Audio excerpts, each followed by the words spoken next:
తరతరాలుగా మనందరం నమ్ముతున్న ఒక విషయం ఉంది. భారతదేశానికి దక్షిణ కొసన ఉన్న ద్వీపమే రావణుడి లంక అని.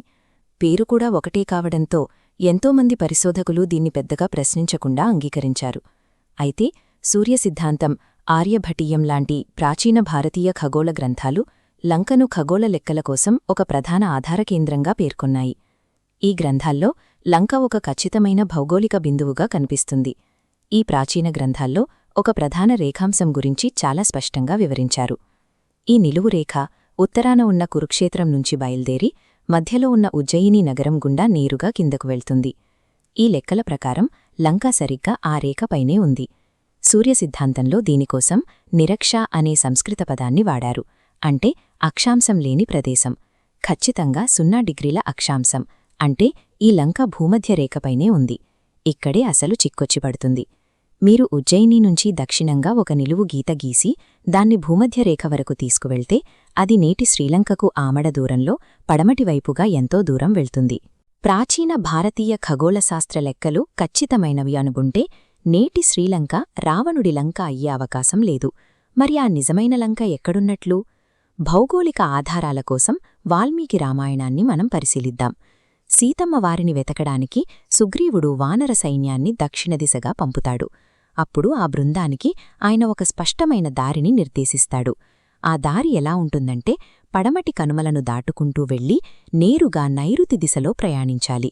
రామాయణంలో లంక ఉన్న దిశను చెప్పడానికి నైరుతి అనే పదాన్ని స్పష్టంగా వాడారు. కాని ఇప్పటి శ్రీలంక ఉన్న దిశ చూస్తే అది భారతదేశానికి ఆగ్నేయంలో ఉంది. మూల గ్రంథాల్లో చెప్పిన నైరుతి దిశకు నేటి భౌగోళిక స్థానానికి అస్సలు పొంతనలేదు. కేవలం దిశలు మాత్రమే కాదు, ఆకాశంలోని నక్షత్రాలు కూడా మనకొక ఆధారంగా నిలుస్తున్నాయి. పాశ్చాత్య ఖగోళశాస్త్రంలో కానుపస్ అని పిలిచే అగస్త్య నక్షత్రాన్ని రామాయణంలో దక్షిణ ధ్రువ నక్షత్రంగా వర్ణించారు. సుగ్రీవుడు ఇచ్చిన వివరాల ప్రకారం భారతదేశ దక్షిణ కొసన ఉన్న మహేంద్ర పర్వతం దగ్గరకు చేరిన తర్వాతే వానర బృందానికి ఈ అగస్త్య నక్షత్రం కనిపిస్తుంది. భూమి కక్షలోని మార్పులను లెక్కవేస్తే సుమారుగా క్రీస్తుపూర్వం 12,209 సంవత్సరం నాటికి, అంటే నేటికి సరిగ్గా 14,000 సంవత్సరాల క్రితం మాత్రమే ఈ నక్షత్రం సరిగ్గా దక్షిణ ధ్రువ స్థానంలో ఉండేది.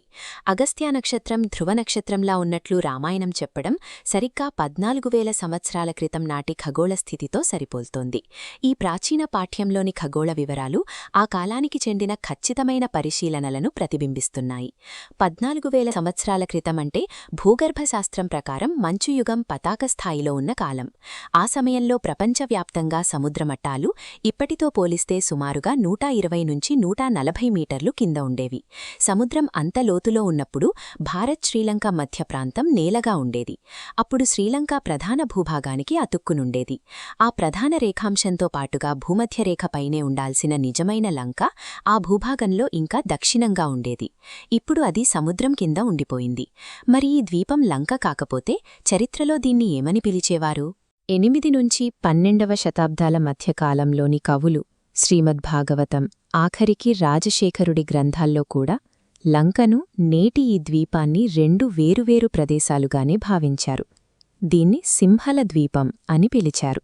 కేవలం మన గ్రంథాలే కాదు, సుమారు 2000 సంవత్సరాల క్రితం టోలమీ అనే గ్రీకు భౌగోళిక శాస్త్రవేత్త గీసిన మ్యాపులలో నేటి శ్రీలంక ఉన్న ప్రదేశాన్ని టాప్రోబేన్ అనే పేరుతో గుర్తించారు.